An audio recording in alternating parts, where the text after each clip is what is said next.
مشكورة. Terima kasih. Assalamualaikum warahmatullahi wabarakatuh. Alhamdulillah, salatu wassalamu ala rasulillah wa ala alihi wa ashabihi wa mawalah. Asyhadu an la ilaha illallah wahdahu la syarika lah wa asyhadu anna Muhammadan abduhu wa rasuluh wa sawfihi wa khaliluh addal amanah wa nasahal ummah wa jahada fi sabilihi haqqa jihadi. Ikhwafillah rahimakumullah. Alhamdulillah rabbil alamin. Kita kali ini insyaallah akan meneruskan kajian kita tentang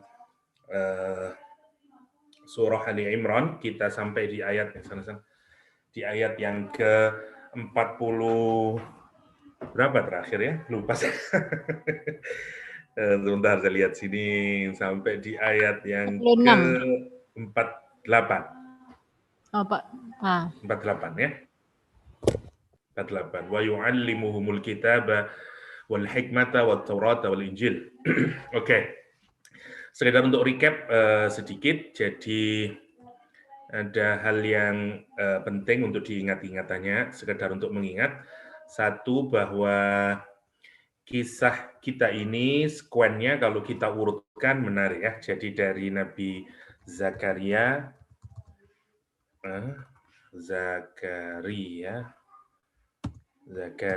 ya. Kemudian dari Nabi Zakaria yang sudah sepuh melahirkan anak yang bernama Yahya.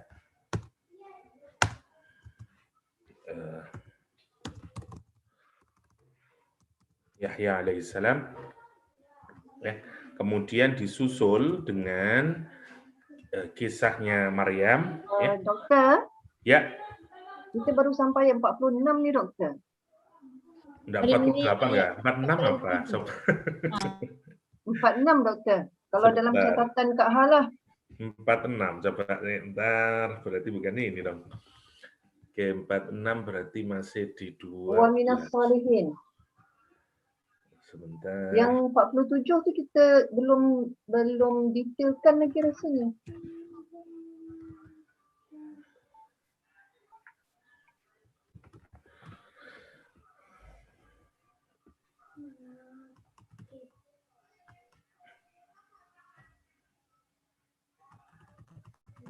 Ataupun catatan Kak Ha yang tak komplit.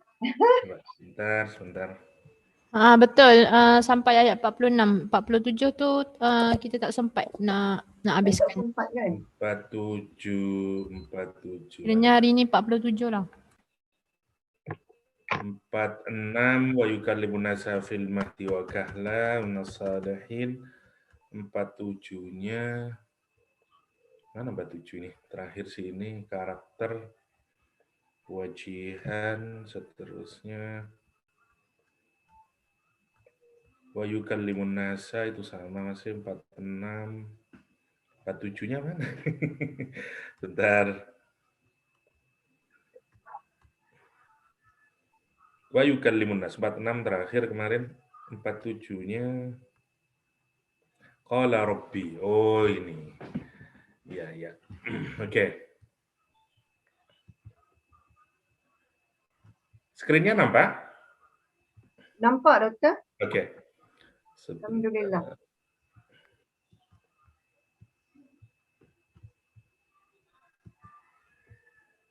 Saya kira udah selesai yang 12 ini, makanya saya yang ke-13. Ternyata belum.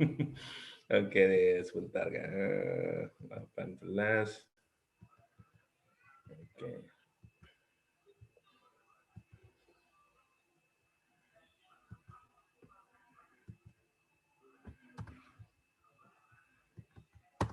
Oke. Bismillahirrahmanirrahim. Qalat rabbi anna yakunu li waladun wa lam yamsasni bashar qala kadzalikallah yakhluqu ma yasha idza qada amran fa innama yaqulu lahu kun fayakun. Ayat ini tadi kalau kita lihat sini lagi sebentar, jadi kisah kita ini diawali dari kisahnya Nabi Zakaria ya dengan melahirkan Nabi Yahya alaihissalam, kemudian Maryam yang melahirkan Nabi Isa alaihissalam. Jadi menarik sekuennya ya, Zakaria ke Yahya, Maryam ke Isa alaihissalam. Nah, kita akan bicara bagaimana Allah Subhanahu wa taala menjadikan salah satu keajaiban lagi ya setelah Nabi Zakaria dan istrinya mendapatkan seorang anak yang bernama Yahya dengan cara yang juga amat sangat menakjubkan. Kini kita diantarkan terhadap kehamilan seorang perempuan yang kemarin sudah kita diskusikan ya, yang qanitat ya, yang diperintahkan, yang dipilih oleh Allah dengan 2 kali istifa, yang disucikan oleh Allah SWT. Menarik, agar kenapa sih kok dijelaskan karakter dulu, agar jangan sampai kita punya pikiran jelek kepada Maryam, sebagaimana orang-orang Bani Israel yang sampai menyatakan bahwa Maryam melakukan tindakan perzinaan, sampai mereka mengkritik dengan mengingatkan kepada Harun, ya ukhta Harun misalnya.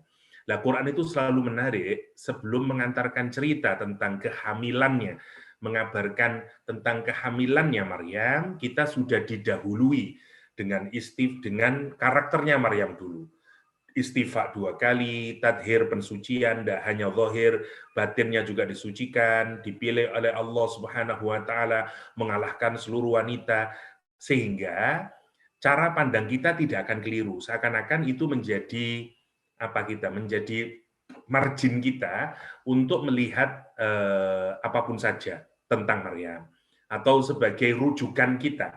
Jadi kalau kita melihat sesuatu, kita tidak akan keliru karena kita akan rujukkan kepada karakter awal yang sudah dijelaskan oleh Allah Subhanahu wa taala. Itu menariknya. Kenapa kok istifaknya didahulukan, apalagi terus dengan tambahan waqnuti wasjudi warka'i marrokiin, sehingga dia menjadi pegangan kita, sehingga tidak menjadi keliru kita. Sebagaimana juga bayangkan ada yang ekstrim menyatakan bahwa perzinaan ya dan seterusnya ya, ada yang juga ekstrim di titik yang kiri, di titik yang kanan bahkan menganggap Tuhan yang Allah yang membuat anak sehingga memiliki Nabi Isa dianggap sebagai anak Tuhan. 2 ujung ekstrim ya. Nah, Quran itu menarik memberikan jembatan di antaranya sehingga kita juga tidak akan keliru memahaminya. Oke. Qalat Maryam berkata, Rabbi ya, atau ya Sayyidi, tukhatibu Jibril alaihi salam. Yang benar untuk difikirkan. Yang bicara itu malaikat Jibril kepada Maryam. Ya, kita tahu bahwa yang menyatakan bahwa Mariti kamu akan memiliki anak itu di awal kemarin waktu kita membahas ayat sebelumnya, kalimatnya itu waqalatil malaikatu ya, berkata malaikat. Jadi yang berkata kepada Maryam adalah malaikat Jibril. Mestinya logikanya kalau kita ini melakukan conversation, kalau Maryam diajak bicara oleh Jibril, maka Maryam akan menjawab kepada Jibril, gitu toh. Tidak kepada Allah. Ini kan menarik. Jadi Jibril ngomong ke Maryam, Maryamnya ngomong ke Allah. Jadi kan gimana itu? Jadi kan menarik. Al-Quran itu menjelaskan. Ya. Jadi ini hal yang sangat menarik karena yang pertama untuk menegaskan apa? Jibril itu hanya sekedar penyampai. Dan Maryam tahu bahwa Maryam itu bertanya kepada Allah Subhanahu wa taala. Ya. Jadi pertanyaannya itu tidak diajukan untuk Jibril, tapi diajukan kepada Allah Subhanahu wa taala. Ya. Karena Jibril hanya sekedar penyampai. Dan bagi orang yang soleh dan bagi siapapun saja sebenarnya sangat sadar bahwa sebenarnya kita bisa berbicara langsung dengan Allah Subhanahu wa taala. Ini yang menarik. Jadi Maryam di sini itu menyadarkan kepada kita ini tidak ada kaitannya dengan Jibril. Ya, karena ada orang yang berpikir bahwa ini adalah Jibril dan segala macamnya. Enggak, ini Allah Subhanahu wa taala yang menghendaki. Ya, ini jadi kita harus memahami kekuasaan Allah Subhanahu wa taala dan prosesnya. Ini juga tidak ada kaitannya. Ada pikiran yang nakal misalnya, oh Maryam itu berarti dihamili malaikat misalnya. Ini juga tidak benar, gitu maksudnya, ya. Wa qalat Rabbi, ya Maryam berkata, Rabbi untuk menunjukkan emergensi sehingga ya mutakalimnya dibuang, ya karena mestinya Rabbi panjang tapi ya-nya dibuang. Karena tentu saja ini shocking, ini amat sangat confusing, how come? Ya, karena bertentangan dengan keadaan yang sudah umum. Karena itu lihat kalimat yang dipakai satu, kalau diperhatikan ya, satu kata Robbi tanpa ya tanpa ya di belakangnya untuk menunjukkan emergency, shocking, ya, mestinya panjang Robbi mestinya, tapi dibikin tanpa ya, mestinya Robbi ya-nya ini juga mengindicate apa? Satu shock. Maryam shock. Yang kedua, juga confused. Oke. Berikutnya ditambahi lagi kata Anna, ya. Anna bukan kaifa. Bukan kaifa. Oke. Artinya why, how come, ya, how come, ya. Kaifa itu bagaimana, how. Jadi bedanya adalah kalau kaifa pertanyaan biasa, tapi kalau Anna itu how tapi yang sifatnya adalah untuk shocking, confusing. How come? Ya, kira-kira begitu. Bagaimana mungkin? Bagaimana bisa? Ya. Ini pertanyaan yang menunjukkan kita shock. Ya, tentu bagi Maryam, apalagi seorang yang qanitat, seorang abidah, ya, tentu dia amat sangat bagaimana ini? Rabbi anna yakunu. Ya, bagaimana mungkin saya, bagi saya ini, untuk saya seorang anak, waladun. Ya, walam yamsasni bashar. Dan saya ini tidak pernah disentuh oleh seorang laki-laki. Bashar. Ya. Kalimatnya menarik ya. Jadi kalimat yang sangat halus keluar dari seorang perempuan yang digambarkan awal tadi di pertemuan pertama, gambarannya adalah beliau adalah orang yang bisa menjaga kehormatannya. Ya, masih ingat? Menjaga kehormatan itu digambarkan mulai kata-katanya, ya, perilakunya, ya, menarik. Lihat ucapannya. Dia itu mau sebenarnya kalau bahasa kasar kan saya tidak pernah melakukan hubungan seksual. Itu kalau orang ngomong kasar begitu. Lihat kalimatnya. Yamsasni, kalimat yang dipakai massa. Massa, ya. Massa itu saya pernah bahas disentuh secara barely touch, ya. Sedikit saja disentuh. Masya Allah.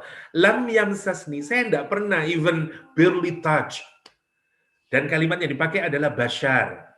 Nah, karena menarik ya, kalau yang mau mubasyarah adalah kalimat ketika kulit bertemu dengan kulit sebagai makna kiasan dari hubungan suami istri, ya, sebagai kiasan dari sexual intercourse, ya. Oke, jadi menarik. Maryam tidak menyatakan saya tidak pernah disentuh insan. Saya tidak pernah disentuh misalnya, tapi yang dipilih bashar karena maunya Maryam itu bukan disentuh dalam pengertian disentuh saja, tapi disentuh dalam pengertian mubasyarah. Kan itu dia memilih kata bashar. Tapi yang menarik, ini kalimat yang sangat menurut saya halus, yang menunjukkan halusnya Maryam. Kemampuan dia untuk menjaga kehormatannya. Dia mau menyatakan saya tidak pernah melakukan hubungan dengan seorang pria sekalipun.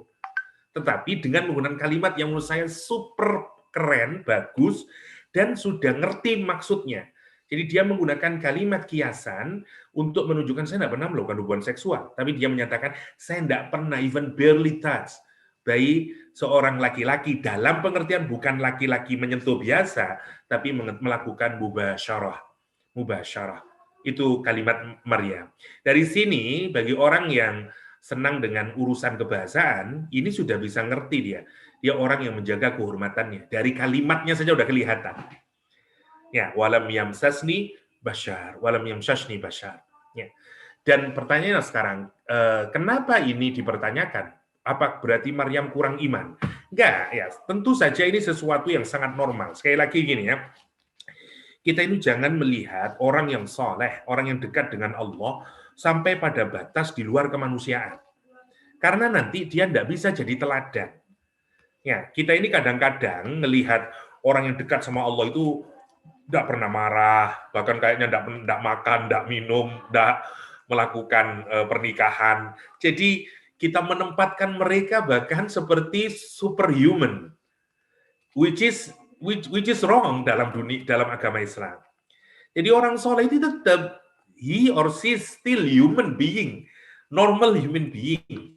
Ya bisa marah, bisa nangis, bisa kecewa, bisa semuanya. Karena memang itulah manusia, kita bukan angel. Ya. Tetapi perbedaannya adalah dia bisa mengkontrol, dia bisa memanage well, dan seterusnya. Itu yang membedakan kita dengan membedakan orang-orang pilihan Allah dengan orang-orang soleh dan orang-orang yang tidak soleh.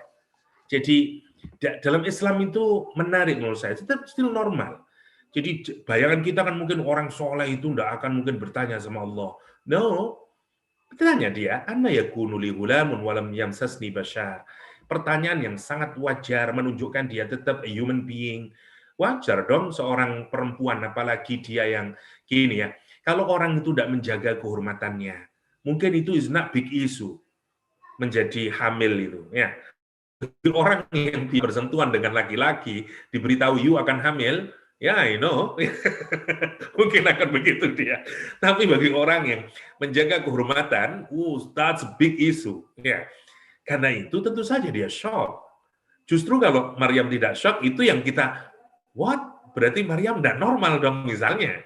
Itu yang menarik. Jadi ini bukan pertanda bahwa Maryam itu punya weak faith, weak iman. Enggak, ini normal human being. Dan itu wajar untuk bertanya. Ya, karena agama kita itu yang pertama itu, yang kedua, orang itu boleh mempertanyakan untuk menyamankan pikiran kita. Ya, karena kita punya feeling, kita punya emosi dan seterusnya itu. Dalam agama itu oleh Allah memang kita disuruh berpikir, afala tatafakkarun, afala taqilun. Dikasih ruang untuk questioning, untuk apalah ya, karena kita ini tidak kepingin beragama itu dengan paksaan, ya poinnya. Hatta ada, sekali lagi saya ingat buku yang menarik dari Jeffrey Lang ya, Even Angel Ask, kata dia, satu judul buku Even Angel Ask, meskipun malaikat juga tanya ya. Jadi itu gambaran yang ingin digambarkan. Rabbi anna yakunu li ghulamun waladun wa lam yamsasni bashar. Qala kadzalik. Jawabannya simple, qala kadzalik. Qala berkata kemudian kadzalik. Kadzalikillah yakhluqu ma yasha. Seperti itulah Allah kalau menciptakan ma yasha, apa yang dikehendakinya. Nah, sekarang kita pikirkan kata al-khalqu. Kata al-khalqu itu sebagaimana yang pernah kita bahas, khalqu itu bukan gini ya, sebentar. Kita masuk ke khalqu. Yang dipilih oleh Allah kalau masih ingat kata al-khaliq, khaliqul musawwiru lahul asmaul husna, kan gitu ya. Urut-urutannya itu sebenarnya kan ada macam-macam ya, ada fatir, ada al-munshi ya. Allah yang insya, ya. Terus ada Al-Khaliq, ya. Ada Al-Badi, ya. Kalau kita ngelihat nama-nama Allah ya, Al-Badi masih kayaknya di yang waktu kita di Asmaul Husna pernah kita bahas ini. Al-Khaliq saya hanya mengingatkan. Baru setelah itu urusannya nanti ada Al-Ijad, ya, macam-macam. Ada Al-Bari, ya, Al-Bari, Al-Musawwir, kalau masih ingat. Al-Musawwir. Ini kan urut-urutan atau pilihan-pilihan nama Allah SWT ketika menjadikan sesuatu. Quran menggunakan banyak istilah, misalnya Fatirus samawati wal ard. Maksudnya juga pencipta. Munshi misalnya, summa ansha'na hunna insya'a misalnya. Terus misalnya al-badi, badi'us samawati wal ard. Khaliq banyak sekali. Bari misalnya juga sama, musawwir dan seterusnya. Nah, di ayat ini Allah memilih kata khaliq. Saya tidak menjelaskan satu-satu ya. Al-Badi sudah pernah bahas, musawwir sudah pernah kita bahas, bari sudah kita bahas ya di Asmaul Husna. Jadi dilihat lagi. Kali ini saya husnudzon kah? Saya husnudzon masih ingat lah. Oke. Oke, sekarang kita masuk ke khaliq. Khaliq itu yang pertama adalah makna khaliq itu yang pertama, dia bukan menciptakan sesuatu dari nothingness. Sudah ada. Oke. Jadi khaliq itu bukan menciptakan sesuatu dari ketiadaan. Sudah ada barangnya, kemudian di khalaqa. Allah menciptakan sesuatu kemudian. Setelah khalaqa nanti ada sawwara, di molding, di engineering dan seterusnya. Jadi pilihan kata kholiq kalau kita renungkan di sini berarti meskipun jadi kholiq itu ada bahan tapi belum pernah ada something seperti itu. Materialnya ada, gitu maksudnya. Sudah ada materialnya. Karena nanti kalau Allah mau menyatakan sesuatu yang sama sekali belum ada, Allah kadang menggunakan kata badi'. Ya, badi'us samawati wal ard. Jadi misalnya karena memang nggak ada dari nothingness, Oke? Kalau khaliq sudah ada something, jadi dari something, ya, dari something yang kemudian dibentuk menjadi new form, ya, new form lah, form of thing. Jadi sesuatu yang baru yang belum ada sebelumnya. Nah, pekerjaan untuk bikin new form itu atau new thing itu nanti melibatkan al-musawwir dan seterusnya. Jadi seakan-akan Allah menyatakan, oke, jadi tidak benar-benar baru dalam pengertian tidak ada materialnya. Seperti Nabi Adam misalnya, Quran menggunakan kata ja'ala karena juga sudah ada materinya. Ya, Allah bahkan kalau kita dalam riwayat hadis mengambil tanah sana dan segala macamnya jadi Adam alaihissalam. Nah, penciptaan Nabi Adam bahkan jauh lebih rumit dibanding Nabi Isa alaihissalam kalau kita perhatikan. Sehingga memang Allah secara menarik di ayat ini menggunakan kata khalaqa. Kalau kita baca riwayat macam-macam. Nah, malaikat Jibril meniup melalui lubang tangannya ini, ditiup, kemudian hamil. Ada yang menyatakan meniup melalui saku bajunya. Wallahu a'lam, kita nggak tahu. Bagian ulama tafsir yang lain enggak, itu Israiliyat saja, itu mau dari kantong, mau dari itu. Yang jelas Allah menjadikan Maryam hamil kemudian.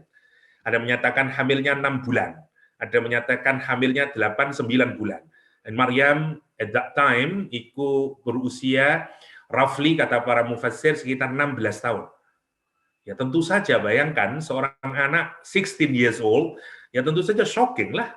16 tahun hamil, ya tentu membuat confused dan seterusnya. Itu yang terjadi pada Maryam. Kalau kita lihat perkiraan para mufassir, memperkirakan usia Maryam saat itu 16 tahun hamil. Karena itu Allah menjelaskan di ayat ini, malaikat Jibril menyatakan kadzalikillah yakhluqu ma yasha. Ya, demikianlah bagi Allah itu simple. Ya, kalau Allah menciptakan sesuatu yang Dia kehendaki. Yang menarik, ya, kalau Allah menghendaki sesuatu, ya, saya mengingatkan lagi pemilihan kata ya agar menjadi lebih kuat. Misalnya penggunaan kata sya'a ya, ada kalau keinginan yang sangat kuat, bahasa Arabnya iradah. Keinginan yang sangat kuat, ya. Kalau kita punya keinginan sangat kuat, namanya iradah. Oke. Kata kerjanya, fiilnya namanya arada. Oke, arada. Nanti ada yang dikenal dengan maratibul qasad dalam Islam, ya. Jadi saya sedang menulis sebenarnya, tapi belum selesai. Nanti kalau selesai saya kasihkan. Jadi ini mungkin agak berbeda, misalnya kalau dibandingkan dengan dalam dunia psikologi, mungkin agak sedikit berbeda ya. Jadi ada yang disebut dengan maratibul qasdi atau degree of motivation. Jadi sebelum jadi amal, itu kalau dalam agama, mana ya, saya nulis kapan hari, saya lupa udah. Maratib. Nah, ini ada kayaknya. Oke. Kita ngambil dari coba saya kasihkan.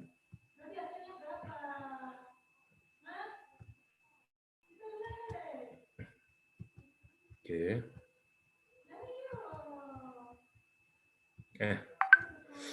Ayo. Oke. Oke, ini kata Imam Alusi, ini terkenal, nanti jadi konsep namanya maratibul qasdi atau degrees of motivation. Nah, kalau dalam psikologi kan tidak ada, sebelum jadi amal itu kita nyebutnya sebagai motif, sebagai driving force, begitu mungkin istilahnya. Nah, dalam Islam sampai sebelum jadi perbuatan itu ada 5. Nah, Satu namanya hajiz. Satu namanya hajiz. Saya tidak jelasin, hanya untuk nunjukin. Dua namanya khotir. Nomor 2. Namanya khotir.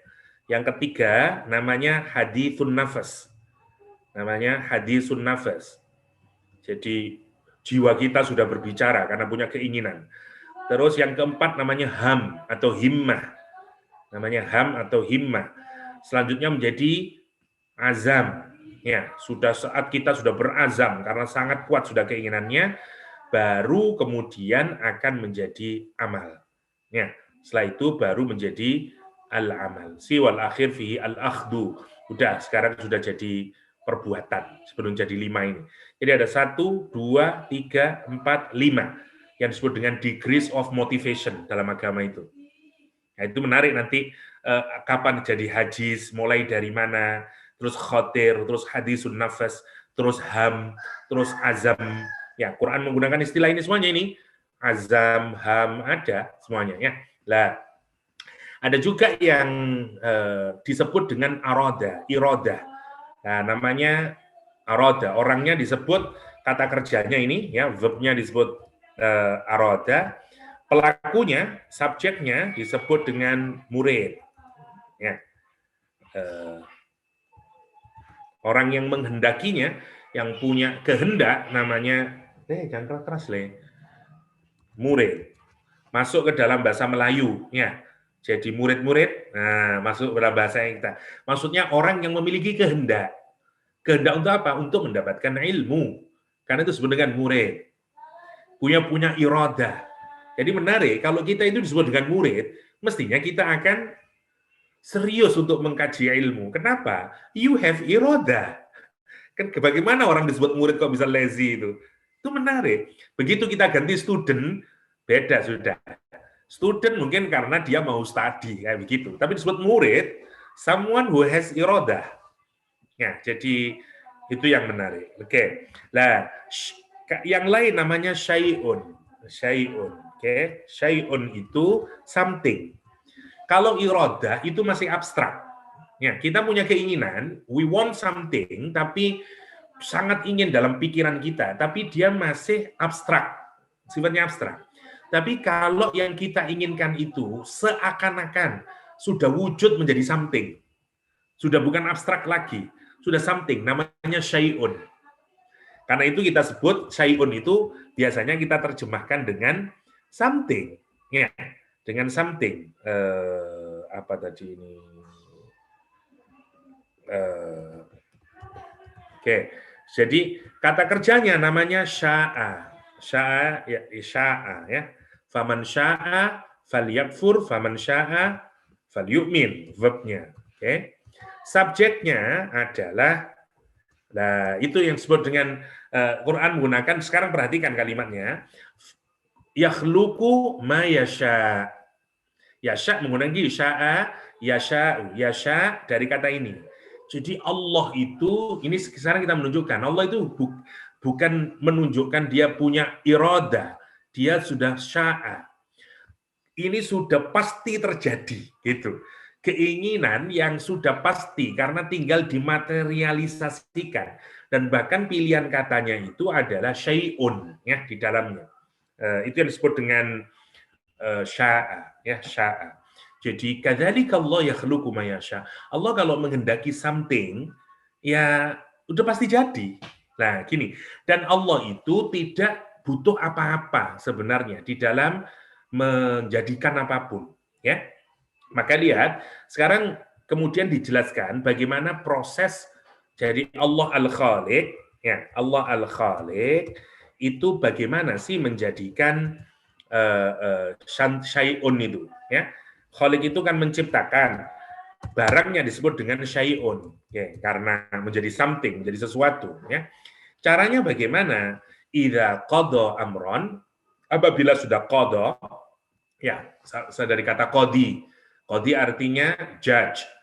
Kali kalau kita sudah punya keputusan yang final dan tidak bisa berubah lagi, kita tinggal mengeksekusinya, namanya qada. Idza qada amron, kalau Allah sudah menetapkan sesuatu, misalnya menciptakan suatu, fa innama yaqulu lahu kun fayakun. Maka dia, Allah SWT hanya menyatakan kepadanya, mengatakan apa? Kun fayakun. Nah, sebenarnya kata kun fayakun ini adalah proses untuk menciptakan syai'un untuk difahami oleh kita. Kata kun. Sebenarnya Allah bahkan tidak butuh berkata sama sekali. Ya, begitu aja terjadi. Jadi cara Allah menjelaskan atau cara Al-Quran menjelaskan proses bagaimana Allah menciptakan sesuatu. Allah ya tidak butuh misalnya kun, jadilah. Bukan begitu seperti bayangan kita orang main sulap. Ya, bim salah bim, abrakadabra, plung, terus jadi tidak begitu. Jadi kun itu gambaran dari how simple, how effortless, tidak ada kesusahan sama sekali bagi Allah SWT. Gitu gambar maksudnya kun itu. Jadi jangan difahami seperti orang main magician yang menyatakan secret word terus kemudian boom something happen. Nah, kan itu maksudnya. Ini untuk menunjukin sangat mudah bagi Allah untuk menciptakan itu. Seakan-akan seperti orang yang sedang berbicara, jadilah, ya, be and it is, kan begitu. Untuk menggambarkan betapa mudahnya. Ya, jadi tidak usah kamu pikirkan karena dalam logika sederhana orang bisa hamil itu ya tentu saja melalui peristiwa pertemuan laki-laki dan perempuan, dan itu yang dipertanyakan oleh Maryam. Karena itu Maryam bertanya, satu menunjukkan kecerdasan, dua juga menunjukkan dia ingin mengusir confusion and shock-nya itu. Apa, bagaimana terus? Begitu dijelaskan, no. Maksudnya itu enggak. Allah itu kalau menghendaki sesuatu ada sekian banyak cara. Dan simple. Jangan membatasi cara Allah dengan logika yang kita pahami. Jadi kun itu, terserah Allah caranya kayak apa. Jadi kan gini, cara kun itu misalnya ya, saat itu untuk menjadi seorang itu hamil, caranya adalah nikah, kan gitu, pernikahan. Ya, itu saja yang dikenal oleh manusia. Ya, karena saat itu yang diketahui itu. Kata Allah, no, Allah itu kalau menciptakan sesuatu, simple, terserah dia. Cuman kun, tidak harus melalui cara yang kamu ketahui. Kira-kira begitu. Ya, nanti di kemudian hari ini kita sudah dikenalkan. Ya. Ternyata orang hamil bukan hanya karena pernikahan. Itu yang menarik. Misalnya, sayangnya kita masih tidak diperkenankan. Ya, misalnya dengan cara cloning. Ya, sudah tidak pernikahan lagi. Tinggal sel kemudian dimekarkan, nanti jadi lagi. Orang bisa jadi itu. Dan Allah sudah nunjukin di dalam Al-Quran berbagai model, misalnya penciptaan Nabi Adam alaihissalam, dan seterusnya. Jadi Allah itu kalau menciptakan sesuatu, caranya tidak sebagaimana yang ada di kepala kita. Bahwanya ada satu cara untuk menciptakan sesuatu.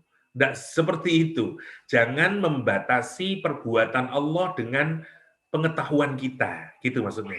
Nanti itu harus menjadi pikiran kita, ya, hikmahnya. Misalnya, bahwa untuk menjadi sukses seorang pedagang, tajir misalnya, itu harus begini, begini, begini. Dan kemudian begitu kita berdagang, misalnya kalah advertisement, kalah lobbying, dan seterusnya, kita merasa, ya kita tidak usah sukses lah. Padahal kita tetap menjaga aturan agama di dalam cara kita berdagang. Terus kita menyatakan, wah tidak mungkinlah saya bisa menang, tidak mungkinlah. No, Allah punya sekian banyak cara. Itu maksudnya. Stick saja dengan aturan Allah Subhanahu wa taala. Stick ada pada aturan Allah Subhanahu wa taala. Allah punya sekian banyak cara yang kita tidak pernah tahu. Itu maksudnya. Itu maksudnya idza qada amron fa innama yaqulu lahu kun fayakun. Kun fayakun. Jangan membatasi caranya Allah Subhanahu wa taala. Ya, kita tidak pernah tahu. Ya, contoh misalnya, paling mudah misalnya. Misalnya di Malaysia ada apalah, saya tidak tahu ya, katakanlah C1 organisasi. Misalnya saya tidak tahu apalah, UMNO katakanlah, sama katakanlah versus PAS katakanlah. Misalnya ini musuhan ini sudah. Misalnya ini, ini misalnya KH yang dari PAS misalnya bermusuhan dengan KHI misalnya. Yang dari UMNO misalnya. Wah, ini bermusuhan. Kita sibuk mencari cara bagaimana untuk menyatukannya. Karena pikiran kita cuma satu. Untuk menyatukan itu, katakan harus kita hadirkan. Kemudian masing-masing membawa buktinya. Itu cara kita. Dan kita nggak tahu caranya Allah SWT bagaimana kemudian mengakurkan itu. Ternyata KH punya azad, misalnya. Kak Hi-nya punya, misalnya siapa? Ojat, misalnya. Oke. Terus jatuh cinta Azad dan Ojat, menikah dia. Akur Kak H dan Kak Hi. Selesai urusan, itu maksudnya. How simple Allah untuk melakukannya. Kita mikir sampai, wah kayak apa. Ada sekian banyak cara Allah Subhanahu wa Ta'ala untuk membuat berbagai macam itu. Itu poinnya. Idza aradallahu ayyakula lahu kun fayakun, kun fayakun. Itu yang dipahami oleh Maryam. Itu menarik, kan itu Maryam tidak menuntut lagi. Tidak menuntut itu yang dianggap bahkan oleh sebagian ulama tafsir lebih hebatan Maryam dalam hal ini dibanding Nabi Zakaria. Karena Nabi Zakaria masih menuntut, please give me sign. Karena masih menuntut apa tandanya. Maryam sudah satisfied dengan jawaban itu. Kenapa? Karena dia memahami fa innama yaqulu lahu kun fayakun. Dia sudah cukup mama itu. Oke. Pertama, dia menyadari sebagai human being, orang hamil itu punya anak harus melalui proses mubasyarah. Kalau saya melakukan mubasyarah, akan punya walad. Kan begitu prosesnya. Tapi tidak begitu cara Allah bekerja. Ya. Dijelaskan enggak, Allah cukup kun fayakun. Berarti kun fayakun caranya tidak mubasyarah, ada sekian banyak cara. Maryam sudah merasa oke. Apalagi dia sudah mendapatkan sebelumnya bukti bahwa dia mendapatkan makanan out of season. Jadi oke. Ya, itu yang menguatkan. Kenapa Nabi Zakaria bertanya, dia tidak punya experience itu. Jadi tentu saja yang punya experience jauh lebih kuat. Ya, lawang saya dapat durian kok belum musim durian. Saya dapat avocado kok belum musim avocado. Dan itu menguatkan saya. Oke. Itu yang membuat dia merasa oke, kalau Allah bisa memberi saya makanan out of season, ya, padahal saya tidak ada caranya, maka berarti untuk punya anak pun tidak harus melalui proses mubasyarah. Nah, hikmahnya buat kita, ya, syaratnya apa tadi? Syaratnya tadi itu, syaratnya harus qunut, syaratnya harus sujud, syaratnya harus ruku. Modal itu yang harus kita yakinin. Jangan melanggar aturan Allah Subhanahu wa Ta'ala, semuanya nanti dikembangkan sendiri ya, dalam perdagangan, dalam mencari ilmu, dalam apapun sajalah. Dalam apapun sajalah. Allah punya sekian banyak cara. Sekian banyak cara. Dulu saya daftar, katakanlah contoh saya lah, daftar scholarship ke Australia. Oke. Dan saya ada tinggal kira-kira 5 anak yang interview, diuji, ada examnya di Jakarta, dan 4 anak ini yang katakanlah yang 3 kayaknya yang 2 dari Amerika, yang 2 dari Australia, 1 dari Kanada. I am the only person from Southeast Asia. Maksud saya masteral degree-nya. Tentu saja membuat saya down. Waduh, ini oponen saya dari Amerika, dari Kanada, dari Australia, masteral degree-nya. Sehingga saya merasa, aduh, mungkin saya kalah ini. Dan kita nggak tahu rahasianya Allah SWT. Nah, ketika kita merasa lemah, kemana kita bertarung? Ke Allah SWT. Kita hanya minta sama Allah, ya Allah, bismillah ya Allah, kalau memang ini rezekiku, ada banyak cara ya, di mana Allah bisa menunjukkan caranya. Itu namanya kun fayakun. Nah, itu menarik, butuhnya orang Islam itu. Karena kita ini kadang, pikiran kita ini dibatasi oleh experience kita. Padahal Allah punya sekian banyak cara. Itu yang harus kita kembangkan dalam hidup. Sehingga yang membuat kita pusing karena kita merasa kalau tidak begini tidak mungkin. Dan kemudian kita membatasi ilmunya Allah, perbuatannya Allah. Itu kan yang menjadikan. Saya kalau tidak pacaran Ustadz, tidak mungkin saya menikah. Bagaimana saya kenal seorang pria? Nah, that's your logic. Bukan logiknya Allah SWT, misalnya. Saya kalau tidak begini, dan seterusnya lah. Itu maksudnya. Jadi menarik kalau kita pikirkan itu ya, bagaimana Allah meletakkan pertanyaan Maryam sebagai human being dan jawaban Allah. Yang menarik juga, Allah membalas. Coba bayangkan, ya. Ini kalau di Indonesia clear ya. Jadi kalau di Indonesia dokter itu tidak banyak kecuali dokter-dokter yang muda sekarang. Dokter itu tidak pernah menjelaskan kepada pasien sakitnya apa karena itu nanti kamu akan saya beginiin. Tidak, kalau dokter yang dulu. Jadi datang pasien, oke dicek, ditanyain sakitnya apa, kemudian udah dikasih obat. Nah, bedanya misalnya kalau di barat tidak begitu polanya. Kita dijelaskan, kemudian ditanyai treatmentnya nanti begini-begini, kamu nanti akan saya kasih obat ini karena begini-begini, you setuju, dan dilakuin. Jadi pasien mengerti tentang dirinya, kenapa dilakukan treatment begitu, dan seterusnya. Nah, dokter-dokter tua yang kebanyakan di Indonesia tidak pernah ngasih tahu begitu. Karena asumsinya, you stupid, I am clever, saya dokter, you percayalah sama saya. Dia tidak perlu mempertanyakan. Dan kebanyakan kita, kebanyakan orang yang pinter, yang merasa dirinya lebih tinggi, banyak yang begitu. Kalau ada orang questioning our expertise, menyatakan, who are you? Misalnya, menyatakan, kamu nanti akan hamil. Terus bertanya, ya Allah, bagaimana saya punya hamil? Coba Anda renungkan. Seorang makhluk bertanya kepada Khalik, Allah itu al-alim, Allah itu al-qadir, Allah itu bisa semuanya. Dan ada makhluk yang bertanya, ya Allah, anna yakunu li ghulamun wa lam yamsasni bashar? Kalau kita berpikir Allah seperti manusia, tentu kan gini, who are you? Siapa kamu? Questioning my authority, questioning my capability, questioning my lordship, kan gitu dah. Semuanya orang akan bertanya. Masya Allah, kalau kita lihat, Allah menjawab pertanyaannya itu. Dan Allah menunjukkan kun fayakun caranya. Masya Allah, ini kan menarik kalau kita pikirkan dari aspek pendidikan, itulah mestinya seorang guru. Kalau ada anak bertanya, misalnya, you dari Madinah, you dari Azhar, dari manapun lah, you doktor, ada anak bertanya, bagaimana hukumnya ini Ustadz? Something, pertanyaan yang kita menganggap, ya ini pertanyaan apa ini? Ya, kita malas menjawabnya, kadang-kadang. Atau yang questioning, kenapa Ustadz, you, udahlah, percaya sama saya ini dari, wow, ini yang menarik. Tidak begitu caranya. Hatta lihat posisinya antara hamba dengan Allah SWT. Sabar menjawab. Kadzalikillah, bahkan dijelaskan prosesnya. Idza qada amran fa innama yaqulu lahu kun fayakun. Dan kita yang tidak sabar dalam menjelaskan agama ini kadang-kadang.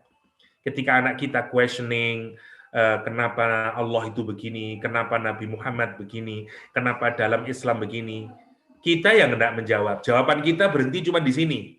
Kadzalikillah yakhluqu ma yasha. Tapi tidak dijelasin ini, idza qada amran. Jawabannya, ya udah begitu aja lah. Itu namanya, ini jawaban Jibril. Yang pertama ini, ya sampai yang di sini, itu kadzalikillah yakhluqu ma yasha. Tapi tidak ada pendetailan. Lihat ini caranya pendetailan. Jadi ayat ini mau kita hubungkan dengan banyak hal. Dengan cara pendidik, dengan betapa rahimnya Allah SWT. Ya, yang dalam agama itu, keraguan kita itu juga butuh untuk membuat kita menjadi nyaman. Sebagaimana, lihat, untuk kasus Zakaria, kenyamanannya adalah ketika kemudian dikasih tanda oleh Allah Subhanahu wa Ta'ala. Untuk Maryam sudah selesai. Ya, cukup dijelaskan saja, dia tidak butuh tanda. Kenapa? Karena tandanya sudah lebih dahulu. Ya, jadi lihat, tandanya lebih dahulu diberikan, sementara untuk Maryam, untuk Nabi Zakaria, tandanya belakangan. Itu yang membedakan. Masya Allah, kalau kita pikirkan ya. Jadi kalau kita urut, jadi kalau Nabi Zakaria dikabarkan akan memiliki Yahya, dia tanya tentang ayat Allah. Ya, ayatnya Allah, kemudian Allah tukalliman nasa 3 hari, ya, tidak bisa bicara. Ya, tidak bicara. Itu tandanya. Dibalik sekarang, untuk Maryam dikasih ayat dulu, dikasih ayat Allah SWT dulu, yaitu buah-buahan, ya, makanan itu ya, buah-buahan, atau kita sebut saja makanan, ya, makanan yang membuat shock Nabi Zakaria. Setelah itu baru Maryam kemudian dikasih tahu tentang Nabi Isa, ya kelahiran Nabi Isa, sama-sama bertanya. Kemudian dia bertanya juga. Kini juga bertanya juga dia. Tapi setelah dijawab masih butuh ayat. Jadi kalau kita lihat kan, menarik ayat ini. Di-compare secara menarik. Zakaria melahirkan Yahya, Maryam melahirkan Isa. Tapi modelnya sama oleh Allah. Ada yang ayatnya dikedepankan, ada yang ayatnya belakangan. Tapi cara Allah mengentertain sama. Masya Allah ya. Terhadap orang soleh. Terhadap orang soleh sama. Ini kan menarik. Orang tidak sakit apa-apa, tidak sariawan, nggak ada apa-apa di mulutnya. Tiba-tiba begitu istrinya hamil dia tidak bisa ngomong. Ini kan ini out of apa namanya? Ini apa namanya? Bukan natural tentu saja. Sama dengan ini makanan yang tidak ada pada musimnya. Jadi sama, ada ayat yang sama dari Allah SWT untuk mengokohkan. Ya, Masya Allah. Kenapa Allah ngasih kayak begini ini? Ada, jadi sebelum terjadinya sesuatu itu, ada clue-nya, ada tanda-tandanya. Dalam bahasa agama kita anggap sebagai busyra. Ya, sebagai busyra, sebagai sign. Ya, sebagai busyra, sebagai glad tiding. Nanti kalau kita soleh, caranya apa? Soleh dulu harus. Soleh dulu. Jadi harus soleh, nantilah mesti akan ada glad tiding sebelum terjadinya sesuatu itu. Nah, soleh itu kalau dalam bahasa Maryam adalah qanut, sujud, ruku. Ya, qanut, sujud, ruku. Nanti triknya Allah beda-beda. Nah, ini perhatikan dalam hidup kita. Kadang kita sudah dikasih ayat dulu. Tanda. Berarti kita persiapan ini. Mungkin nanti akan ada something. Ada yang ayatnya dibelakangkan. Sebagaimana kasus Zakaria. Karena itu kalau kita lihat sekuen begini, mana yang lebih tinggi, Zakaria atau Maryam? Dua-duanya sama, ya toh. Hanya beda polanya saja, polanya. Tapi sebagian mufassir menyatakan Maryam lebih tinggi. Kenapa? Karena sehabis pertanyaan, ya dijawab oleh Jibril, dia tidak bertanya lagi. Tapi sebenarnya kalau kita lucu, lah iya, wong dia tidak butuh ayat, wong sebelumnya sudah ada ayat. Ya itu maksudnya. Ya. Itu ayat 147. Saya tidak baca tafsirnya sudah ya. Jadi kira-kira begitu. Qalat Rabbi anna yakunu li ghulam anna yakunu li waladun wa lam yamsasni bashar qala kadzalikallahu yakhluqu ma yasha idza qada amran fa inna ma yaqulu lahu kun fayakun kun fayakun. Oke. Itu mungkin ini 14 berarti 47. Oh, lama masih. Saya kok kejauhan ya, kenapa? 49 tadi berarti. Ini sudah tadi 4, oke. Beda tafsirnya saja ternyata. Oke. Sekarang kita masuk ke yang di sini. Oke.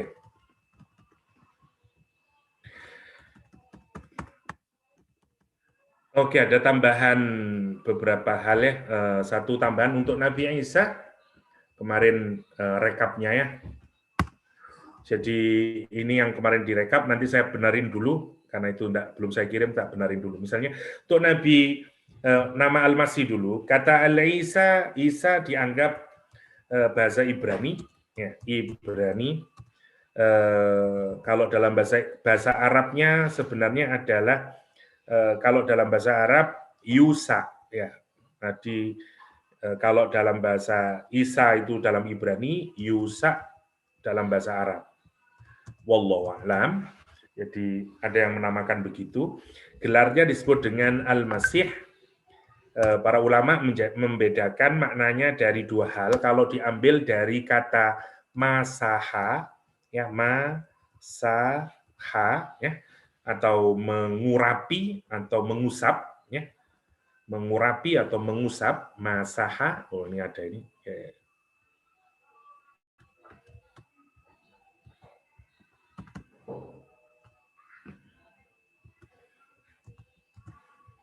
Oke, yang pertama dari kata masaha, artinya mengurapi atau mengusap, artinya mengusap atau mengurapi, karena kadang dikaitkan dengan kisah di mana Nabi Isa diurapi dengan minyak wangi. atau dikaitkan dengan cerita Israiliyat ketika seorang perempuan yang menangis di kaki Nabi Isa alaihissalam hingga kemudian mengalirkan air mata di kakinya Nabi Isa dan kemudian diusap, ya. Itu masaha. Wallahu a'lam. Ada juga, jadi untuk kata masaha ini kemudian dimaknai ada yang maknai zahir, ada yang maknai simbolik. Kalau yang dimaknai zahir ya memang diusap dengan minyak wangi, ya, dengan minyak wangi, atau Nabi Isa yang mengusap, ya, mengusap orang lain. Nabi Isa mengusap orang lain, ya, mengusap orang lain. Oke, itu makna zahirnya. Oke, dan ini yang nanti kemudian menjadi apa yang hari ini kita kenal dengan baptism. Ya, karena dimasukin ke dalam air terus diusap, itu namanya baptism. Setelah dibaptis dari kata masaha itu tadi. Oke, wallahu a'lam. Oke, yang kedua ada menafsir secara batin.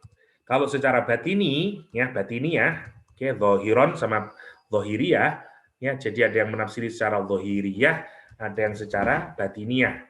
Kalau yang nafsiri secara batiniah, berarti Nabi Musa itu diusap dengan apa? Dengan yang kemarin itu, kesucian. Ya, seperti yang kemarin di sini, apa saja kemarin itu, disentuh dengan keberkahan, ilmu, kesucian, itu. Ya, dengan keberkahan, dengan ilmu, ya. Keberkahan dengan ilmu, dan seterusnya. Oke. Yang kedua, dari kata saha, ya. Dari kata saha. Saha artinya berjalan atau traveling. Sahah kalau kita melakukan wisata. Ya, sahatun, ya, wisata. Kita travel, ya. Karena Nabi Isa itu sering traveling. Oke. Kemana-mana. Oke. Jadi maksudnya Nabi Isa tidak ada di satu tempat. Pindah-pindah terus, banyak melakukan perjalanan. Jadi Nabi Isa adalah Al-Masih, artinya banyak melakukan perjalanan. Dalam hal ini perjalanan untuk apa? Untuk dakwah tentu saja pada konteks Nabi Isa alaihis salam. Oke, itu tambahan untuk Nabi Isa. Terus kemarin ada kata apa lagi ya? Nanti wajihan tapi sudah, kemuliaan dari kata wajah, ya. Khalqu, ya, bukan insya atau ikhtira, ini tadi sudah. Oke, itu sebagai tambahan. Sekarang kita masuk ke ayat 48. Oke, bismillahirrahmanirrahim.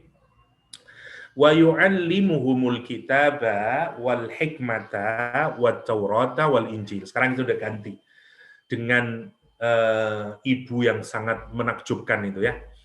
Ini menarik, apa namanya, memiliki seorang putra namanya Isa alaihissalam, dan Allah Subhanahu wa taala kemudian menjelaskan karakternya Nabi Isa. Sekarang Maryam sudah selesai dengan seluruh kisahnya itu, ya. Jadi kalau mau jadi figur yang memiliki sebagai orang tua yang top, punya anak seperti Isa, caranya seperti Maryam tadi itu.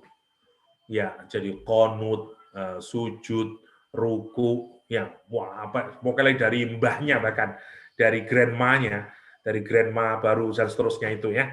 Silakan direnungkan sendiri itu betapa hebatnya Maryam itu tadi. Nah, Allah kemudian memberikan dia 1, 2, 3, 4, ya, Alkitab, Al-Hikmah, At-Taurah, Al-Injil. Kepada siapa? Kepada Maryam, kepada Nabi Isa alaihissalam. Ya.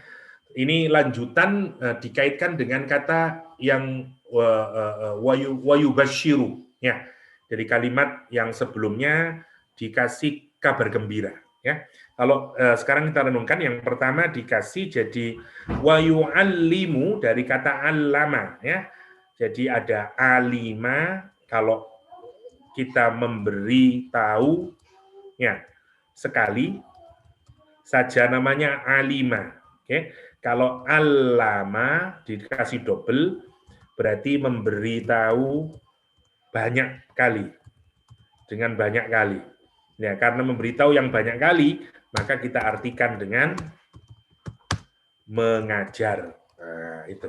Karena orang mengajar memberitahu banyak kali, diulang lagi, namanya allama. Ya, allama. Jadi alima sekali. Ya, allama. Tapi kalau allama mengajar. Yang mengajar disebut dengan muallim, ya.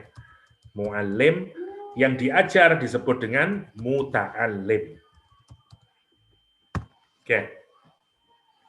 Jadi itu prosesnya. Jadi guru atau teacher, bahasa Arabnya muallim, murid, bahasa Arabnya muta'allim. Jadi yang diharapkan adalah ilmu. Ya, prosesnya namanya allama. Nah, Allah sekarang wa yu'allimuhu. Nah, yang menarik. Sekarang yang menariknya, yang pertama, Allah menggunakan fi'il mudhari', ya, yu'allim. Perhatikan kata yu'allim untuk dipikirkan. Yu'allimu itu menggunakan present tense. Oke. Untuk nunjukin apa? Untuk menunjukin proses pengajaran Allah itu tidak berlangsung sekali. Sebenarnya Allah itu terus mendidik kita. Didik Nabi Isa alaihissalam pada konteks itu. Karena present tadi. Diajari terus, berkembang terus. Ya, Masya Allah ya. Menariknya. Dan yang menarik untuk Nabi Isa alaihissalam, ya ini juga harus mengingatkan. Jadi hakikat apapun saja itu sebenarnya berpulang kepada Allah SWT. Termasuk ilmu. Karena ilmu itu Allah yang al-alim. Ya. Karena Allah itu al-alim. Allah yang punya ilmu. Bahkan waktu kita bahas al-alim, nama Allah itu ada 3. Ya, ada alam, ada alim, ada alim. Kalau masih ingat. Ya, ya, saya husnudzon lagi lah. Ya. Ada alam, ada alim. Kan ada 3 nama Allah yang berkaitan dengan ilmu. Alim, alam, alim. Ya, Masya Allah ya. Jadi hakikatnya apa? Semua ilmu itu sebenarnya berasal dari Allah. Oke. Nah, semuanya cuma wasilah yang lain itu. Sekolah itu wasilah, semuanya jadi wasilah sebenarnya. Sama lah dengan rizki. Enggak, Ustaz, rizki itu dari saya karena saya bekerja, Ustaz. Bukan dari Allah, enggak. Dalam Islam itu sebenarnya hakikatnya semuanya dari Allah SWT. Ya, karena semuanya itu tinggal proses. Seperti anak tadi itu loh. Harus kita ingat, anak dari Allah SWT. Ada prosesnya melalui mubasyarah dalam pernikahan, ada cara-cara yang lain. Nah, ilmu juga sama. Dan penggunaan fi'il mudhari' menekankan itu. Menekankan itu. Bahwa Allah al-alim, Allah alam, Allah alim, Allah alim. Nah, kita juga begitu. Kalau kita ingin dapat ilmu, mintalah sama Allah.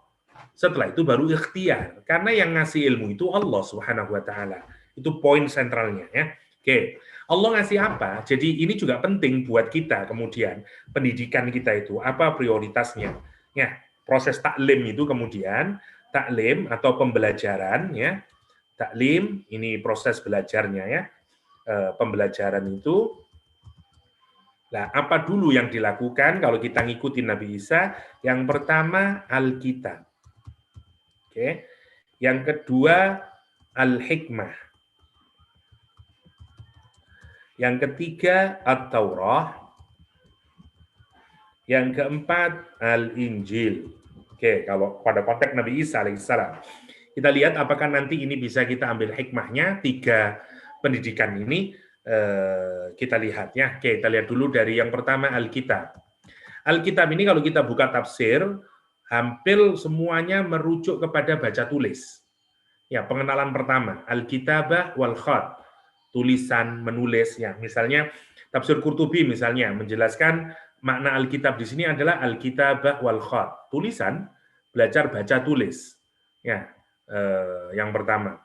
Ada menyatakan memang ada menyatakan kitabun ghairut Taurah wal Injil. Allamahu salam. Ada sebagian mufassir, sebagian ulama yang menyatakan kitab maksudnya adalah selain Taurat dan Injil yang Allah ajarkan kepada Nabi Musa. Tapi apa? Tidak jelas. Ya, pendapat ini pendapat yang tidak kuat. Ya. Misalnya kalau kita buat tahrir juga sama. Kitab yang dirujuk adalah Kitabul Ma'hud. Kitab yang dijanjikan oleh Allah SWT. Ya. Oke. Dan seterusnya, ayyakun alkitab di mana alkitabah sama tulisan juga maksudnya. Ya, sama. Oke. Fathul Qadir misalnya Alkitab, Alkitabah juga. Ya, maknanya juga sama, tulisan. Jadi simpelnya lah kalau kita lihat dari berbagai macam itu, atau misalnya ini tafsir Alusi misalnya ya. Im Alusi maksudnya di sini adalah yu'allimuhumul khat bil yad. Allah ngajarin menulis dengan tangan, bahkan kalau lebih clear lagi ngajari tulis. Ya, dan seterusnya. Aqta'allahu ta'ala Isa alaihissalam tis'ata ajza minal khat wa a'ta' sa'irun nas juz'an wahid. Masya Allah ya. Dalam satu riwayat dituturkan bahwa Allah memberikan kemampuan kepada Nabi Isa alaihissalam dalam kaitannya dengan menulis itu 9. Sementara kepada manusia yang lain itu cuma 1 saja bagian. Apa yang dimaksud kita nggak tahu. Ya, apa yang dimaksud dengan tis'ata ajza, 9 bagian dari khat, dari tulisan. Kita nggak tahu. Sementara yang diberikan kepada manusia yang lain itu 1 saja. Wah, kita nggak tahu ya. Wallahu a'lam. Sebagian menyatakan kutub di sini maksudnya adalah kitab-kitab terdahulu sebelum Taurat dan Injil seperti Zabur dan seterusnya. Ya, ada yang menyatakan demikian. Tapi lagi-lagi pendapat yang lebih kuat adalah kitabah atau menulis. Oke. Jadi kalau mau disimpan, disimpulkan Alkitab ada 2 pendapat di kalangan para ulama tafsir. 1 belajar baca tulis, kalau kita writing maksudnya kita sebut sajalah writing sama reading, ini kemampuan dasar. Tapi ada juga yang mengartikan dengan kitab-kitab terdahulu, previous books, holy books. Ya, jadi seperti Taurat dan suhuf-suhuf yang lain. Ya. Oke, yang pertama. Yang kedua dikasih hikmah. Hikmah itu simpulnya adalah dikasih pemahaman atas kalau kita lihat ya, kita lihat sajalah beberapa maknanya, tidak ada di sini. Hikmah al-ilmu. Fathul Qadir menafsirkan adalah al-ilmu, ada juga menafsirkan tahdzibul akhlak. Ya, diajarkan bagaimana membersihkan atau mensucikan, mengkilapkan akhlak, perilaku. Ya, sampai dia kemudian layak untuk menjadi rasul, sehingga pribadinya menjadi sangat menarik, perilakunya menjadi sangat mulia dan seterusnya. Namanya hikmah. Oke. Sebagian yang lain mengartikan hikmah dengan al-fiqhu wa ilmul halal wal haram. Pemahaman tentang apa yang halal dan yang haram. Misalnya, sebagian yang lain lagi sudah tidak ada. Oke. Jadi kalau di sini kayaknya saya di atas kayaknya ada. Sebentar, al-khalqu nggak ada. Oke. Jadi kalau kita perhatikan kata hikmah pernah kita bahas sudah waktu kita bahas al-hakim. Kalau yang masih ingat kata hakama sebenarnya berasal dari kata mana'a, al-man'u, ya, mana'a artinya mencegah.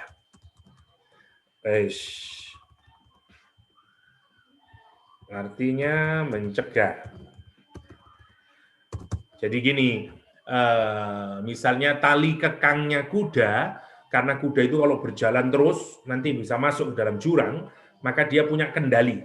Ya, hakamah adalah alat yang digunakan untuk mengendalikan kuda sehingga bisa berhenti, bisa ke kanan, bisa ke kiri. Ya, tali kekang kuda namanya hakamah. Dari kata itu muncul kata hakim. Hakim adalah orang yang menahan, orang yang mencegah dari kesalahan memutuskan, karena itu disebut dengan hakim dan seterusnya ya.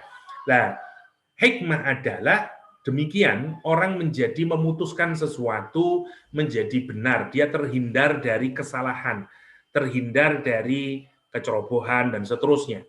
Dari situ dikatakan hikmah. Tapi hikmah juga di dalamnya mengandung susunan yang rapi, yang indah. Karena itu orang yang belajar hikmah itu artinya dia punya behavior, punya perilaku yang indah. Jadi kalau mau kita simpulkan dari sini, ya, mungkin secara agak luas kita tafsirkan saja hikmah satu adalah good behavior, akhlak yang baik. Ya, jadi ini diajarkan adalah good, diajarkan ethics, ya, and behavior, katakanlah. Oke, itu yang pertama. Yang kedua juga diartikan kemampuan untuk bisa apa? Kalau bahasa kita mungkin decision making yang baik, sehingga dia tepat memutuskan, tidak salah dan seterusnya. Jadi kalau kita urut-urutin setelah diajarkan tentang reading, writing, kemudian behavior, good ethics, terus bisa kemampuan untuk bisa decision making yang bagus, ya.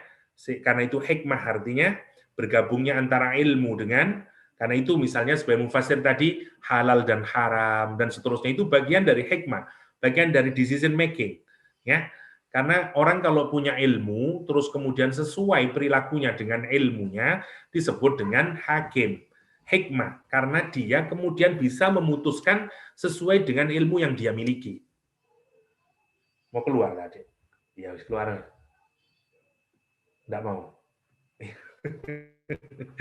Sini. Ini, Mas. Aduh. Itu mau lihat itu. Itu ada Mbak. Oke. Jadi itu maksudnya hikmah. Ya, oke. Jadi setelah hikmah, Nabi Isa juga diajari oleh Allah Taurah. Taurah, kitabnya Nabi Musa alaihissalam. Kalau secara bahasa, Taurah itu artinya hukum. Ya, atau dalam bahasa adalah hukum atau syariah. Jadi setelah orang dikasih hikmah, baru belajar syariah dalam agama. Oke, setelah belajar syariah, kemudian belajar dikasih Injil. Injil artinya good news, ya, atau good news, kabar indah, ya, good news, kabar baru, kabar yang bagus, ya, namanya Injil. Jadi setelah lihat orang itu akan mendapatkan wahyu dari Allah SWT, ya, diangkat jadi nabi, punya kitab sendiri namanya Injil. Setelah melewati ini, ya, dari reading, writing, punya good behavior. Salah satu makna dari wajihan fid dunya wal akhirah itu adalah karena wajihan itu dari kata wajah. Jadi katanya orang itu kalau melihat Nabi Isa alaihissalam itu langsung jatuh cinta karena dari wajahnya itu menampakkan dia sebagai seorang yang bukan pendusta, akhlaknya baik dan seterusnya. Dan kata para ulama tafsir, orang tidak berani menatap lama kepada Nabi Isa karena hibahnya, ya, karena haibahnya, oke. Itu namanya wajihan fid dunya wal akhirah, fid dunya wal akhirah. Oke, jadi tapi kalau ini untuk konteks Nabi Isa alaihissalam, Allah mengajarin 4 ini, ya, Alkitab, Al-Hikmah, At-Taurah, Al-Injil. Kalau kita kekaitkan kepada kita pendidikan yang baik, ya, tentu saja bisa kita gunakan sebagai proses tadabbur kita. Yang pertama, ngajarin anak tentu saja reading, writing, and reading dulu sebagai awal. Sambil kemudian kita ajari good ethic-nya, etikanya, behavior-nya, bagaimana anak diberikan latihan untuk bisa decision making yang baik. Ya, seperti persis begini, ya, seperti anak-anak SMA katakanlah, atau anak-anak high school, junior high school. Mereka tahu sudah banyak hal-hal yang mereka tahu tentang this is wrong, this is right.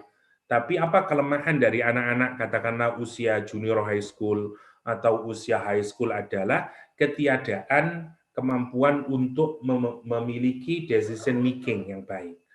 Misalnya dia tahu bahwa porn atau apalah, ya, bad, apalah website yang tidak baik atau game yang terlalu lama main game. Dia tahu itu semuanya jelek, tapi dia nggak bisa melepaskan dari situ karena dia tidak punya decision making yang baik. Ya, itu yang harus kita pikirkan berkenaan dengan al-hikmah. Setelah al-hikmah baru ajari Taurah. Dalam konteks kita, ajari hukum menjadi syariah Allah. kenalkan dia dengan aturan fikih, dengan syariat Allah dan seterusnya. Setelah itu baru Injil. Ya, dalam kaitan kita Taurat dan Injil itu kalau mau digabung sebenarnya pesannya menjadi Al-Qur'anul Karim. Ya, jadi sebenarnya kan Taurat itu dimensinya adalah pada do and don't, Injil itu pada kelembutan. Jadi Taurat dan Injil itu kemudian kalau menjadi kitab suci namanya Al-Qur'anul Karim. Karena di dalamnya berkumpul lagi antara keteguhan dan cinta namanya Al-Qur'anul Karim. Al-Qur'anul Karim. Jadi kalau mau sederhananya ajarin writing and reading, terus fokus pada bagaimana ngajarin anak etika akhlak yang baik. Insya Allah mulai dari awal Ramadan sampai akhir, tiap sore saya ada kajian dengan Nurul Hayat 1 jam lamanya sebelum sebelum berbuka puasa. Saya mau fokus ke akhlak Islam ya. Jadi saya akan ambil karakter yang ada di dalam Al-Qur'an, misalnya tentang ihsan, ulfah, syaja'ah, semua karakter yang positif dan negatif di dalam Al-Qur'anul Karim. Jadi ada 30 insya Allah itu. Jadi tema besarnya adalah al-akhlak al-islamiyah atau Islamic ethic. Jadi saya hanya membahas Islamic ethic, satu pertemuan satu. Misalnya hari pertama akan bahas ihsan, hari kedua bahas ulfah, hari ketiga bahas apa begitu. Jadi saya mau fokus di sana untuk mulai first day of Ramadan. Insya Allah akan direkam di YouTube yang bisa dinikmati oleh banyak orang. Itu dengan Nurul Hayat ya, sore hari kajiannya. Jadi berkenaan dengan good ethic ini. Ada banyak sebenarnya. Saya punya buku yang sangat bagus namanya Mausu'ah. Jadi ensiklopedia akhlak Islam yang menurut saya sangat bagus juga, atau buku yang yang Nazm saya lupa, itu juga sangat keren sekali, berbicara tentang akhlaknya Nabi Muhammad, tapi sudah dipola satu-satu begitu. Ini juga salah satu sumber buku yang sangat baik untuk kita membahas good ethic. Saya rasa ini juga penting, selain Asmaul Husna, adalah membahas tentang akhlak Islam. Sehingga kita benar-benar tahu sebenarnya etika Islam itu apa sih, akhlak Islam itu. Misalnya sabar itu tingkatannya sampai kayak apa sih dalam agama ini. Ifah itu kayak apa sih sebenarnya. Itu kan penting banget sebenarnya.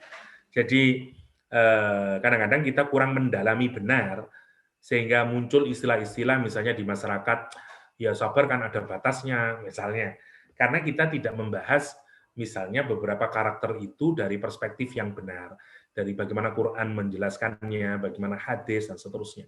Dan kita lebih banyak sepintas lalu mengkaji tentang Islamic ethic and behavior, which is menurut saya padahal itu sangat penting. Kalau kita lihat urutan di sini, dia kedua setelah Alkitab, langsung sudah Al-Hikmah lah gitu.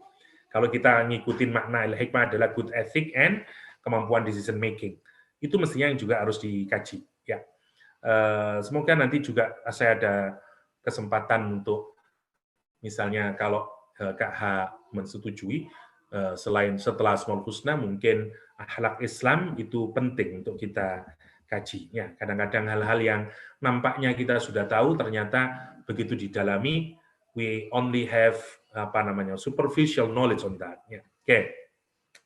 Itu untuk ayat yang ke-48, tapi jamnya sudah mau jam 9 di sini, and saya harus ke kampus habis ini karena tadi ada perjalanan. Saya tadi maunya sampai ayat 50, loh ini note saya sudah sampai ke 50 sebenarnya, and saya mengira saya akan start dari wa yu'allimun nas, tapi ternyata nggak jadi ya. Ini keliru tadi, tidak apa-apa lah. Saya mohon maaf Kak, tidak bisa agak lama. Saya harus berangkat ke kampus habis ini setelah persiapan sebentar. Jadi untuk kali ini itu saja dulu, masih di ayat pertama yang membicarakan tentang karakter Nabi Isa alaihissalam. Ya. Kita jumpa Mungkin- esok insya-Allah doktor. Kenapa? Kita jumpa insya-Allah esok pagi. Oke. Mungkin kalau ada 1-2 pertanyaan, still have like 5 minutes or maybe kalau ada yang mau didiskusikan. Silakan sahabat-sahabat. Doktor, saya just curious satu benda sebab antara ayat Nabi Zakaria dengan Nabi Maryam kan ada Ya. 2 ayat yang similar kan. Satu Allah guna perkataan ghulam untuk Nabi Zakaria, Ya. untuk Maryam Allah guna walad. Lepas tu Ya. Allah guna perkataan yaf'al untuk Nabi Zakaria. Lepas tu untuk Maryam Allah guna yakhlaq. Ya, Jadi yakhluk. apa beza? Sorry. Ya, ini memang menarik kalau difikirkan ya. Saya terus terang belum mengkaji, tapi dugaan saya satu hulam itu seorang remaja laki-laki yang sampai usia baligh, ya sudah baligh namanya hulam. Ya, jadi untuk memberikan gambaran kepada Nabi Zakaria bahwa anaknya ini akan sampai mencapai usia hulam dan seterusnya. Yang nanti dan seterusnya lah. Mungkin bagi Nabi Zakaria itu penting, terutama berkenaan dengan permintaan dia untuk menjadikan anak yang nanti akan bisa menjadi ahli waris dia dalam urusan keagamaan dan seterusnya. Jadi penggunaan kata hulam akan mengokohkan Nabi Zakaria alaihissalam bahwa anaknya nanti akan sehat walafiat sampai pada usia dewasa dan seterusnya. Makna itu yang melekat pada kata hulam. Pemilihannya, ya. Kayak fa'al saya lupa ayatnya, yang mana yang fa'al ya? Apa ayatnya Wan Musliha masih ingat? Sekejap.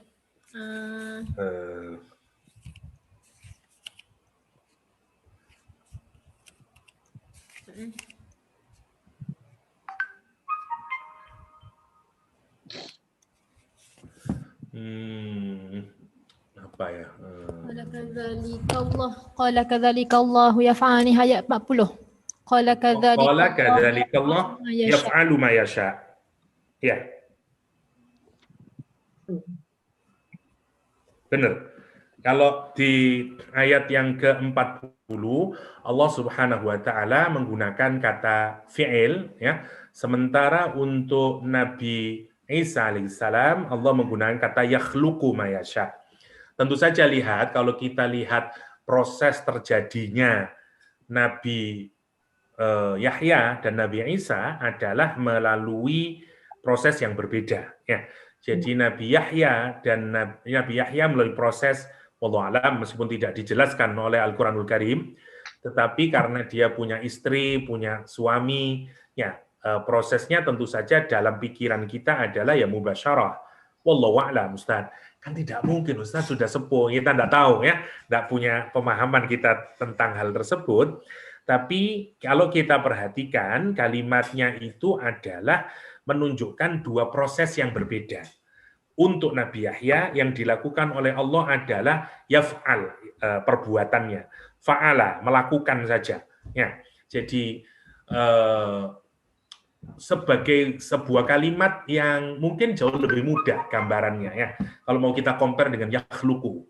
Karena kalau kita menggunakan kata fa'ala itu perbuatan yang dilakukan boleh dengan niat, boleh tidak dengan tanpa niat.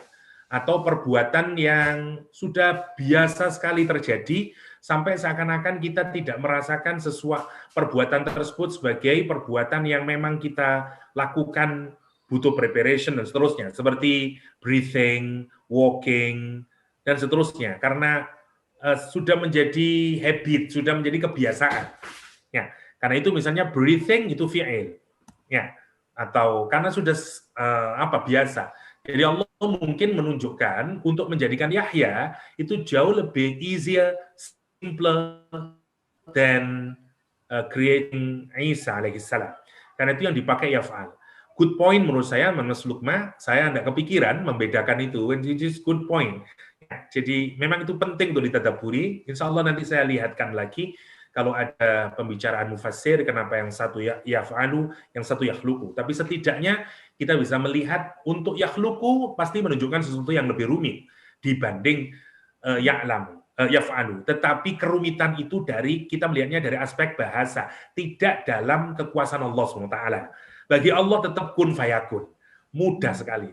Tapi untuk menunjukin perbedaan perbuatan, Masya Allah ya, good point menurut saya. Karena itu misalnya Allah menciptakan manusia itu, membuat manusia itu ada proses fi'il, ada proses khalq, ada proses ja'ala. Untuk menjadikan Nabi Adam bukan khalaqa, bukan fa'ala, tetapi ja'ala. Kalau saya tidak keliru ya. Inni ja'ilun fil ardi khalifah misalnya, kalau saya tidak keliru ya. Nanti dilihat lagi. Untuk Nabi Adam Allah menggunakan apa kata kerjanya. Dan itu menarik sebagaimana penjelasan saya di awal tadi, itu bagian dari kun fayakun. Ya. Jadi sekali lagi kun fayakun jangan ditafsiri Allah menyatakan abrakadabra dan jadi enggak. Ini semuanya itu mudah bagi Allah, tetapi ada proses, ada pola yang berbeda-beda. Ya, ada yang fi'il untuk Nabi Yahya, ada yang khalq untuk Nabi Isa alaihissalam, ya, dan seterusnya ya. Itu mungkin yang bisa saya pikirkan saat ini. Nanti kalau ada pikiran yang lain akan saya share. Mengurapi itu apa? Oh, mengurapi. Mengurapi itu mengusap. Ya. Jadi urap itu dari istilah Jawa sebenarnya. Kalau pernah makan sarapan pagi di Indonesia itu, kalau di Jawa Timur ada namanya pecel, ada namanya urap. Kalau pecel itu misalnya salad, kita ada yang apa namanya coconut salad itu yang dicampurkan. Kalau ini pakai kelapa yang kemudian dicampur dengan namanya urap. Ya, karena dia di mix well mix namanya urap, dan itu mengurapi istilahnya. Jadi di mix, diurap, dicampur begitu. Karena bikinnya memang diurap begini, namanya urap. Urap. Kayaknya mungkin Anda Sedap, tahu saya. Urap. Ada di Malaysia kah? Ada. Urapan, ya, dari kelapa. Ya. Oh, macam-macam. Macam-macam urap. Dari situ, oke. Nak dengar, oh bukan ini. Pengisian tentang Islamic Ethics. Kak Salina macam ada nak tanya Ya, Ada nak tanya. Oh, okey. Tapi saya rasa mungkin doktor boleh ambil dulu soalan ni, kalau tak sempat nak jawab mungkin boleh jawab esok. Okey. Okey, saya masa doktor sebut tadi, saya menyemak surah Maryam ayat yang ke 20 ayat ke 20 dan saya compare dengan ayat yang kita bahaskan, iaitu ayat 47 tadi. Di sini ada perbezaan sikit. Jadi di sini ada tambahan. Tadi Wan sebut pasal walad ya, dalam ayat 20 ni pun disebut walad. Bagaimana aku akan mempunyai seorang anak itu disebut walad di sini. Sedangkan di surah Ali Imran tu disebut kat sini disebut gulam, di surah di Ali Imran disebut walad. Okey. Dan yang disebut walad di surat walad di surah Ali Imran. Okey, yang gulam di surat Maryam ayat 20. Oh, di surat Maryam. Okey. Okay. Dan di situ juga ada sambungan kalau di surah Ali Imran tu dia berhenti setakat bashar saja, tapi di surah Maryam dikasih ada tambahan penjelasannya. walam akul baghiya. Walam akul baghiya yang ditafsirkan sebagai diterjemahkan sebagai aku bukan seorang penzina. Okey, ya. Okey, jadi gini ya, jawabannya mungkin karena agak panjang itu nanti mungkin di pertemuan mendatang. Gini, tapi simpelnya begini, bahwa Quran itu ayat-ayatnya diturunkan sesuai konteks dan kita harus melihat siaknya atau apa yang sabik yang sebelumnya atau apa yang sesudahnya dan dalam konteks pembicaraan apa cirinya. Misalnya pada konteks di surat Ali Imran adalah comparison antara Zakaria dengan Maryam misalnya, karena itu kita melihat keindahan pilihan kata, diksinya dan seterusnya. Nah, untuk di surat Maryam tentu saja nanti kita akan melihat caranya yang berbeda. Dan itu uniknya Al-Qur'anul Karim. Meskipun dia cerita tentang yang sama, tentu pengungkapannya berbeda, diksinya ada perbedaannya, sehingga kita akan selalu mendapatkan something new. Itu maksud saya. Tentu bagi Allah, membedakan antara yaf'alu dengan yakhluqu, tidak ada bedanya bagi Allah, that's easy. Tapi bagi kita untuk membedakan, wow, iya ya ada yaf'al, ada yakhluq, karena memang berbeda, dan seterusnya. Itu dalam untuk membuat kita menjadi tertarik atau menikmati bagaimana dua proses kejadian yang berbeda. Ya, bagaimana nanti di surat Maryam, insya Allah kita akan diskusikan di pertemuan mendatang, karena kita harus melihat ayat sebelumnya, ayat sesudahnya, dan baru kita lihat komparatifnya. Atau mungkin nanti setelah selesai Isa, nanti sebenarnya saya tidak tahu di note yang 12 atau 11, itu yang di bagian belakang saya kasih yang di surat Maryam. Tapi memang belum sempat saya kaji, Kak Hasan. Tapi sudah ada catatannya di situ, saya kasih komparatif gitu. Nanti di belakangnya surat Maryam, sehingga kita punya apa namanya kayak full view terhadap Maryam alaihissalam. Wallahu a'lam.